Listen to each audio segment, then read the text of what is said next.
Mishnah, fin de la Masechet Chagiga, Hapoter et Chavito Vamatril Beisato al Gav Haregel, Rabbi Yehuda Omer Yigmor Vechachamim Omrim Lo Yigmor. Celui qui ouvre son fût de vin et celui qui commence à préparer sa pâte al-gav haregel à l'occasion en vue de la fête, les trois fêtes, les trois shalosh regalim. Rabbi Yehuda Omer Yigmor, Rabbi Yehuda dit il terminera ce vin ou cette pâte, et les chachamim disent il ne peut pas le terminer. De quoi s'agit-il? D'un Talmid Chacham, pas seulement Talmid Chacham, mais Chaver, c'est-à-dire qui s'est engagé à respecter les lois de pureté et d'impureté, et un de ses engagements est de ne pas vendre quoi que ce soit de tamé. Au moment des fêtes, les gens accourent à Yerushalayim et il y a parmi eux beaucoup de Hamaharet, c'est-à-dire d'ignorants et de gens qui ne connaissent pas ou ne respectent pas les règles de pureté et d'impureté. Donc, ils risquent fort pendant ces fêtes de toucher les kelim de ce chaver, de cet homme qui est engagé à respecter les lois de Touma, et donc, a priori, de rendre sa marchandise tméa, impure. Cependant, pendant les fêtes, il y a une Gzerat HaKatuv, Vayasef kol ish Yisrael el ha'ir k'ish echad chaverim, HaKatuv kira'am b'shat ha'sefa kulam chaverim v'regel shat ha'sefa hi. On applique le verset que le peuple s'est rassemblé comme un seul homme contre la Giva, contre la ville de Binyamin, tous chaverim au niveau de chaver, c'est-à-dire qu'au moment où ils s'assemblent, on les considère comme des gens qui respectent scrupuleusement les règles de pureté et d'impureté. Et la fête, les regalim, est un moment de réunion, donc qui vont être sur le même modèle que l'épisode de la Pilegesh Bagiva, sur lequel on va tout de suite revenir. Et tout le monde, donc, se voit qualifié de chaver, donc de ne rendant pas le vin ou la pâte de ce chaver, en ne la rendant pas tamé. De quoi s'agit-il au départ? On connaît l'histoire de Pilegesh Bagiva, une histoire qui s'est située chronologiquement au début de la période des juges, ces dirigeants, comme on voit que Ein Melech, c'était une période où Vayhi bayamim ahem ou Melech Ein Israël, chapitre Yutet, Kaf et Kaf Aleph des Shoftim, en ces jours, en ces temps, où Melech Ein Israël, il n'y avait pas de roi en Israël. Et en ce temps où il n'y avait pas de roi pour faire respecter les lois, un homme qui voyageait, qui retournait chez lui dans les montagnes d'Éphraïm, vint à passer la nuit dans la hauteur, sur la Giva de Binyamin, de la tribu de Binyamin. Un vieillard les accueille, et aussitôt toute la populace, pas toute la populace, non, partie des voyous de cette ville qui entourent la maison du vieillard et qui demandent qu'on leur livre cet homme-là, ce passant, pour faire, disons, plus ample connaissance, ce qui s'appelle homosexualité. Et aussi, il demande sa femme pour la violer.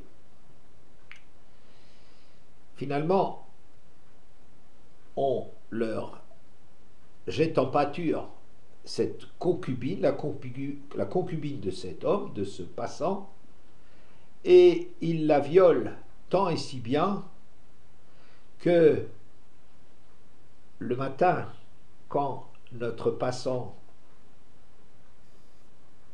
veut repartir chez lui dans son voyage, il ouvre la porte et voici qu'à la porte il y a sa concubine qui s'écroule, violée tellement souvent qu'elle en est morte. Il est tellement outré qu'il la découpe en 12 morceaux et qu'il envoie chacune de ces parties à l'une des tribus. Les tribus sont atterrées. Jamais on n'a vu une chose pareille en Israël. Et décident de faire la justice de ces voyous qui ont violé cette femme. Le Ramban compare dans son Pérouche sur la Torah ce qui s'est passé dans Binyamin à ce qui s'est passé à Sdom, quand les gens de la ville ont encerclé la maison pour faire plus ample connaissance avec les invités que Lot avait accueillis. Et en vérité, le Ramban dit, non, on n'est pas, il distingue largement les deux épisodes, bien qu'il y ait présente beaucoup de points communs. Quoi qu'il en soit, les tribus sont tellement émues qu'il y en a 400 000 hommes qui se groupent autour de la ville pour réclamer justice. Et Binyamin, la tribu, refuse de se laisser intimider par cette collectivité d'Israël. C'est à eux de régler leurs propres problèmes. Et donc, il y a eu une guerre civile absolument terrifiante, où d'un côté on avait 400 000 hommes d'Israël, de l'autre 26 000 de Binyamin, et 700 du côté Binyamin, tireurs de fronde d'élite.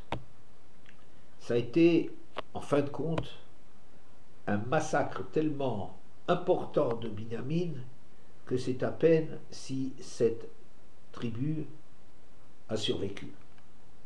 Quoi qu'il en soit, quand on nous raconte cet épisode dans le chapitre Kaf, alors c'est marqué Vayetzu Kol Bnei Israël Vatika El Haïda K'ish Echad de Midan Vad Beersheva, etc. Tous les Bnei Israël sortent et cette assemblée se rassemble comme un seul homme. On retrouvera de nouveau cette expression comme un seul homme par la suite.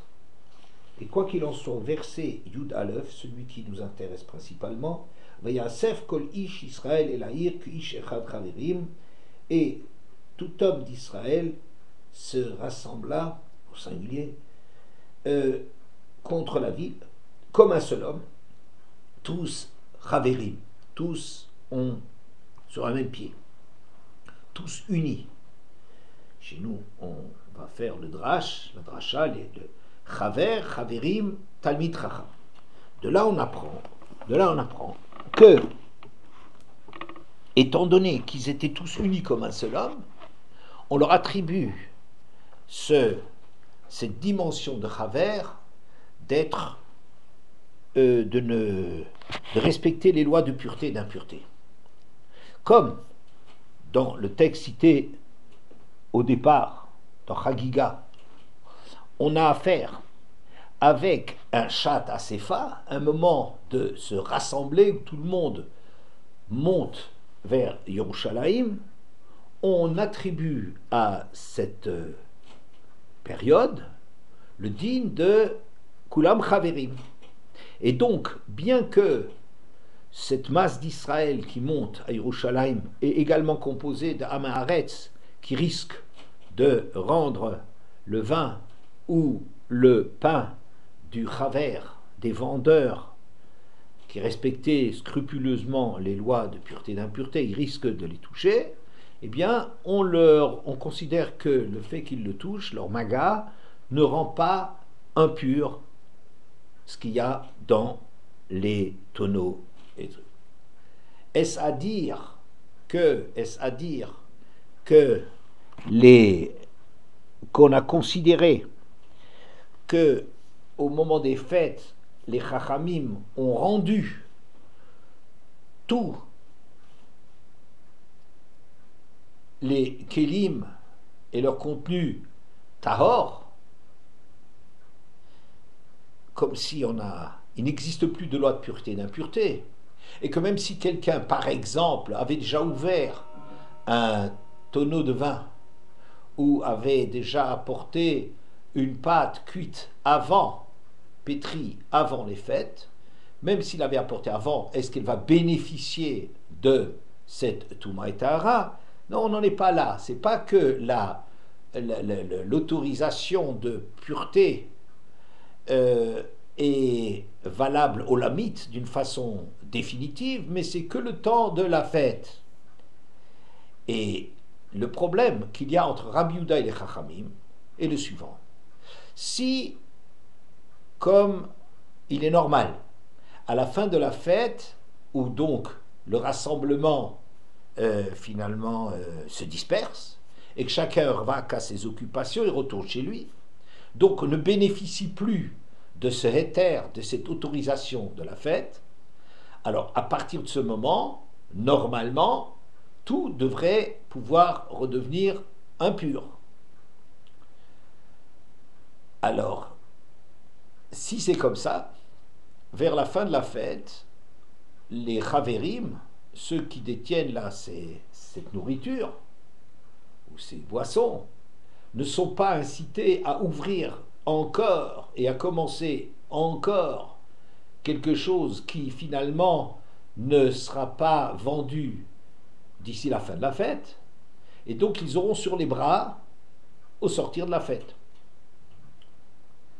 Rabbi Yehuda dit, pour que la ville soit, Yerushalayim, approvisionnée, il faut étendre cette autorisation du Magad à Maaretz, de ce que les ignorants ont touché ce vin, cette pâte, pendant la fête. Il faut qu'au sortir de la fête, ce qu'ils ont ouvert conserve son statut de ne pas être rendu impur.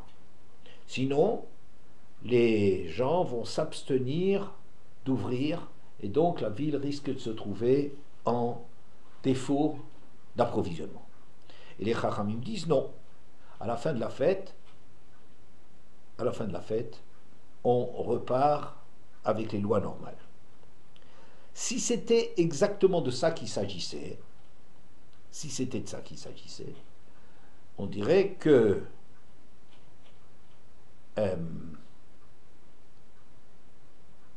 les aliments, boissons, ne feraient que retrouver le statut de tout le reste de l'année, et que les vendeurs qui surveillent leur pureté n'ont qu'à surveiller à partir de maintenant leur pureté de tout ce qu'ils auraient ouvert à la fin de la fête. Et il n'y a rien de spécial. Mais ce n'est pas de ça qu'il s'agit. On considère que, étant donné que pendant la fête, leur vin et pâte a de grandes chances d'avoir été touché par des gens qui l'ont rendu impur, donc cette impureté va revenir rétroactivement sur ce vin et sur cette pâte qui a été ouverte pendant la fête.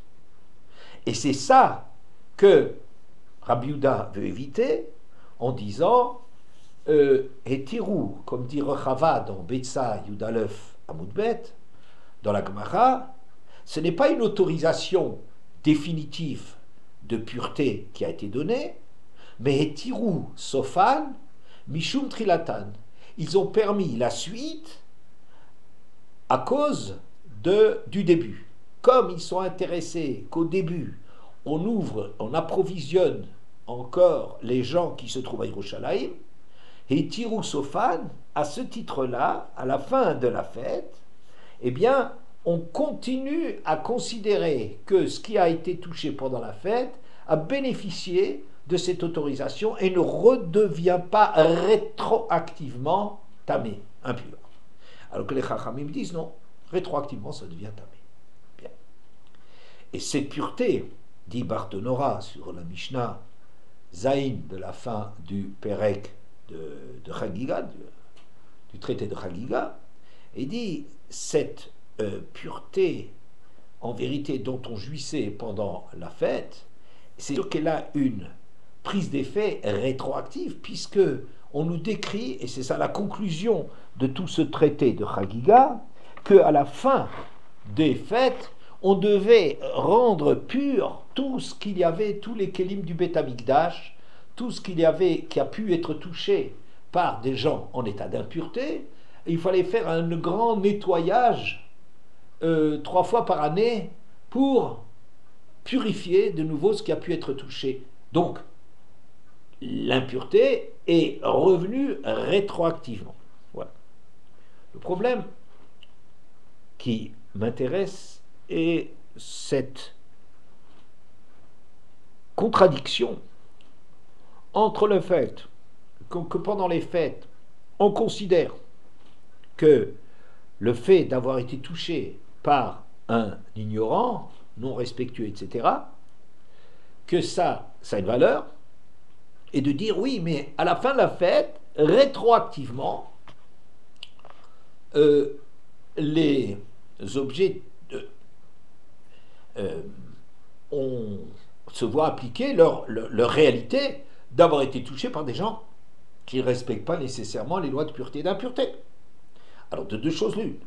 Ou tu as autorisé, comment comprendre cela? Ou on a autorisé le fait en déclarant que c'est pur ce qu'ils ont touché, et donc ça resterait donc pur, étant touché par des gens qu'on a considérés purs le long de la fête. Et donc ça ne redeviendrait pas rétroactivement, ça ne redeviendrait pas tamé. Ou bien on va dire que non, c'est tamé, mais alors pourquoi dans la fête, on a pu, comme de quelle façon on a pu considérer que pendant la fête c'était pur? C'est cette contradiction qui m'intéresse.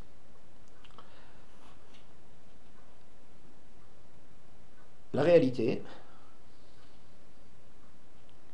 c'est que on voit dans ce chapitre Kaf de Shoftim, dans ce chapitre dont on tire ce principe Kol Israël Chaverim, quand ils sont tous ensemble, ils sont considérés comme des gens scrupuleux, respectueux des lois de pureté et d'impureté.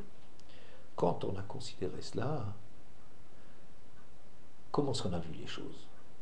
On a vu que quand les gens sont unis par un même élan, un même enthousiasme, une décision inébranlable d'exercer la justice, que justice soit faite contre ces violeurs de Givat Binyamin, de cet endroit, que quand ils sont tous pris par cela, ils vivent à un niveau qui est élevé de leur personne.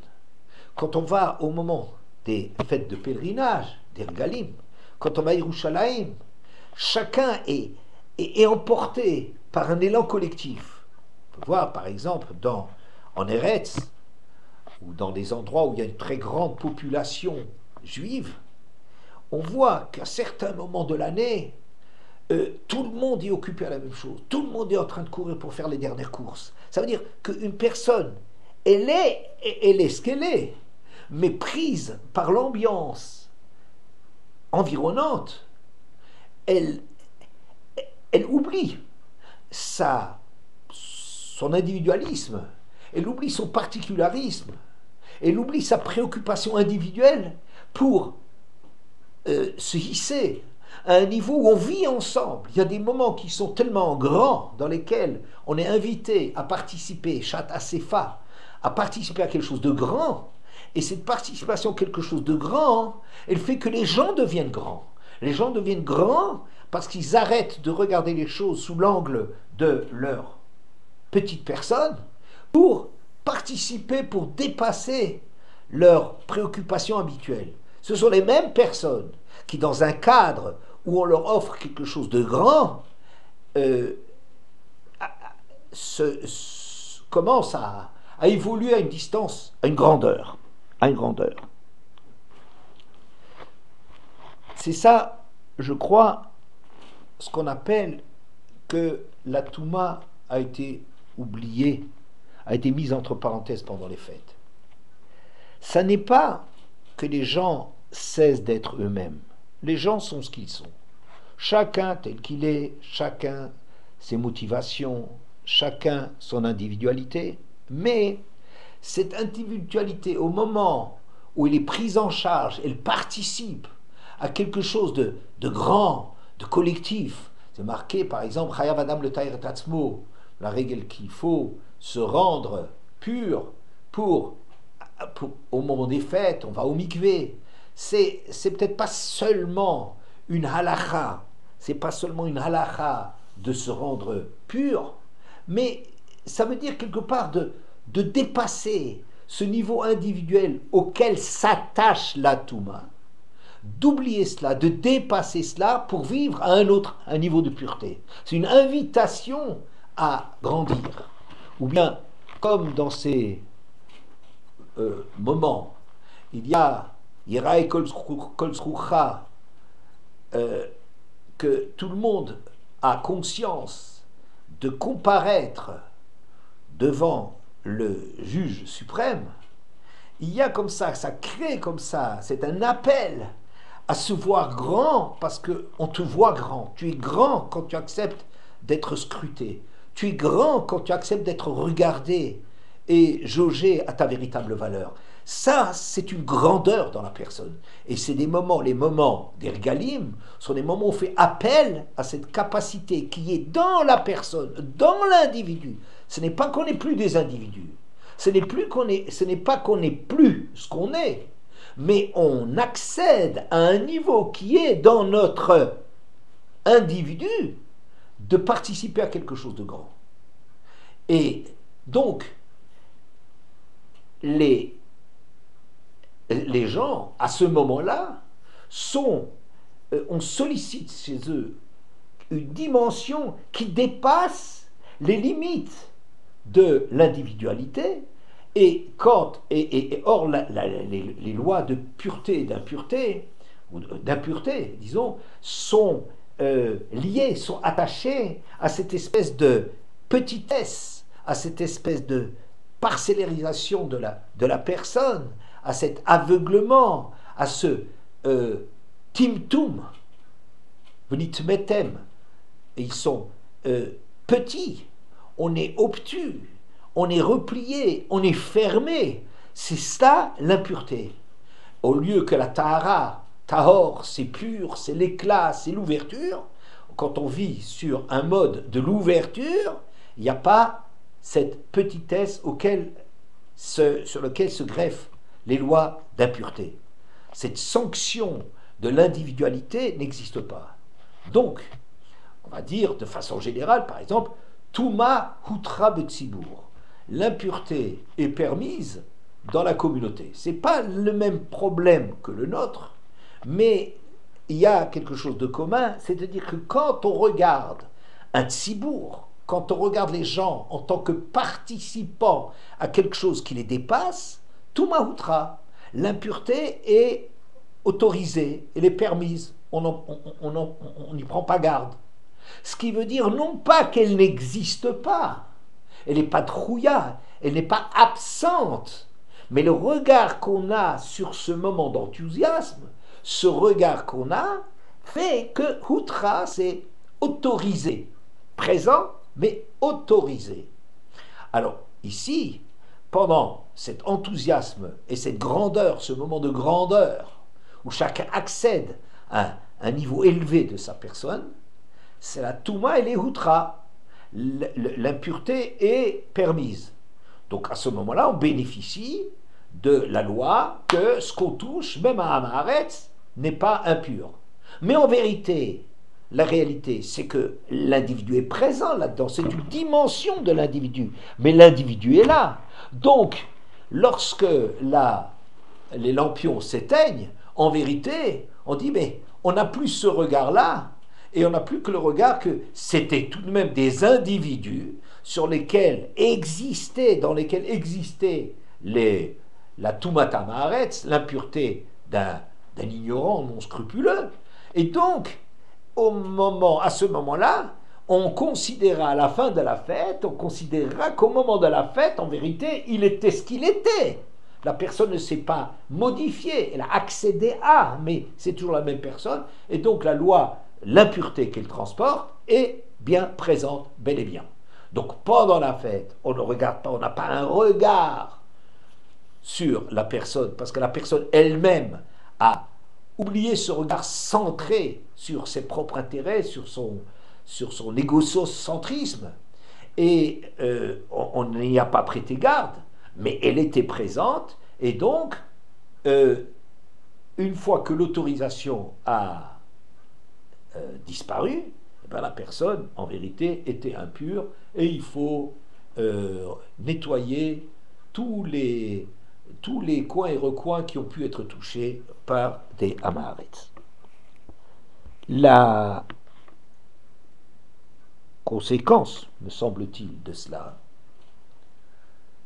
c'est que on nous dit qu'au moment de Matan Torah, Vaïchan Sham Israël Negdar, Israël a campé là-bas, face à la montagne, avant de recevoir les 10 paroles. Vaïchan au singulier, Sham là-bas, d'où Rashi qui pointe et dit Sham là-bas, à ce moment-là, face à la montagne, Vaïchan, là-bas. Mais dans toutes les étapes étaient Kol Masaot, Betaromot ou Machloktot. Elles étaient, il y avait des dissensions, il y avait des récriminations, il y avait du chacun pour soi. Et maintenant qu'on est arrivé face à la montagne, on a été pris par ce sentiment de quelque chose de grand qui va se passer. Vaïchan Sham, que Ishechad Belevechad, comme un seul homme d'un seul cœur. Ce qui fait dire au texte, Kevan, chez Sanou, et à Machloket, va à vous, et à Shalom, Marakoj Bochou, Gazman, Shitinatel Torah.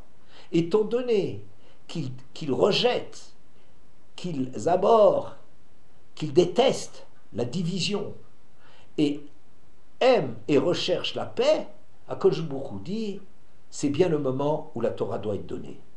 Alors attention, ce texte peut être interprété comme un texte de morale. C'est vrai que, étant donné qu'on est arrivé à une certaine grandeur, à calmer les dissensions, ce moment-là, c'est un moment favorable pour recevoir la Torah. Peut-être les choses sont plus profondes que cela.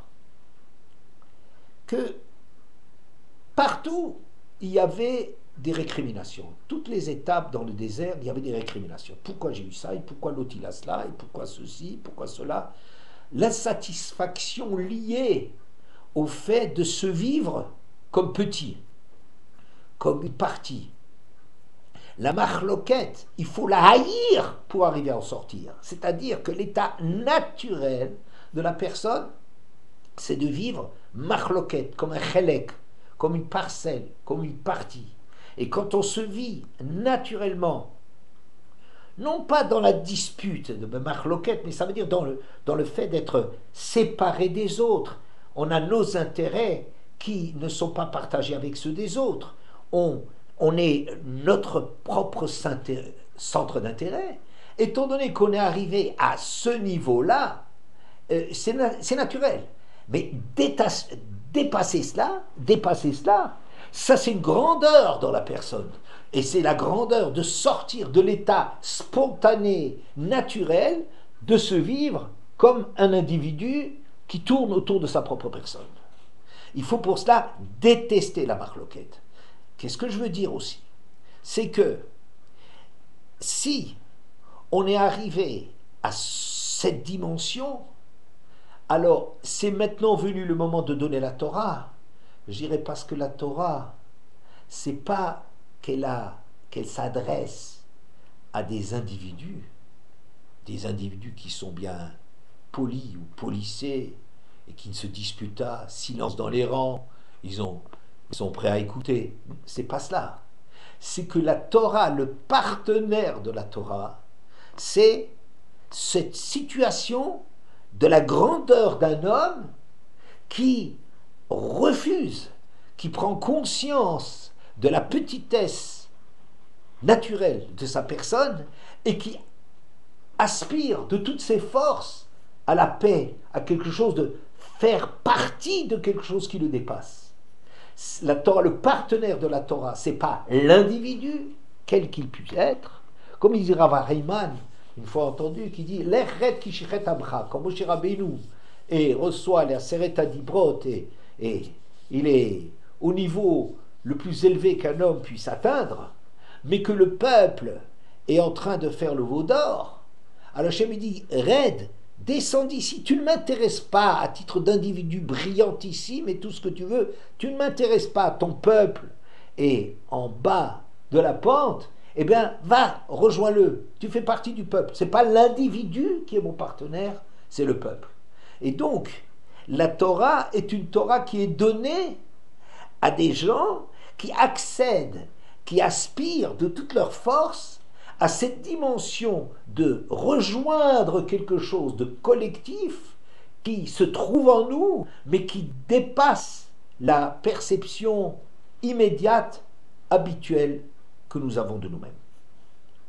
Je ne sais pas, je n'ai pas encore réfléchi, qu'est-ce que ça veut dire une Torah qui est donnée à titre du collectif, de la dimension collective qu'une personne à laquelle elle peut accéder, ou au niveau individuel, mais je pense que ça, qui serait à réfléchir, qu'est-ce que ce serait comme Torah différent, une Torah qui s'adresserait à l'individu, bien éduqué, qui ne se dispute pas, qui aime la paix, qui est calme, ou à une autre dimension de l'individu, celle où il rejoint ce sentiment du partage, de Chaverim, d'être tous liés. Quand Hachem propose la Torah aux différentes nations, alors il y a une grande question qui se pose.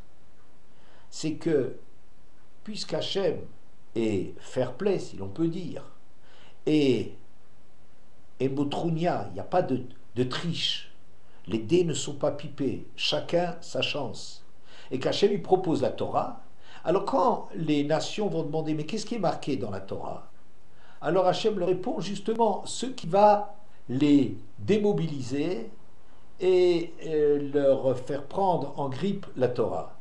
Des gens qui sont des meurtriers disent ah non, tu ne tueras pas. Des gens qui sont des violeurs ou des gens attirés par le sexe, on leur dira ne commets pas d'adultère, etc. Est-ce qu'il n'aurait pas mieux valu, si déjà on est fair-play, d'essayer d'amadouer les gens et de leur parler de ce qui dans la Torah leur parle, de ce qui va les rapprocher de la Torah, de sorte à ce qu'ils disent ah, la Torah c'est pour nous. Alors il me semble que on peut dire au regard de ce qui précède que en vérité, si quand on te propose une Torah qui te dépasse, qui est grande, et que toi tu dis Torah m'active bas, qu'est-ce qui est marqué dans la Torah? Je voudrais savoir. Ça veut dire que tu es toujours au niveau individuel qui chaque fois, dans chaque situation, a une préoccupation immédiate de son propre intérêt. Qu'est-ce qui est marqué dedans? Si c'est comme ça que tu abordes la Torah, si c'est ainsi, tu n'as pas le niveau à laquel la Torah est donnée, d'après ce qui précède. Si tu n'arrives pas à dépasser ton individu et à aspirer à quelque chose de grand dans ta personne, s'il n'y a pas cette grandeur dans ta personne, ou ce désir de grandeur dans ta personne, mais tu en restes à... Mais qu'est-ce qui est marqué dans la Torah? La Torah ne peut pas être pour toi.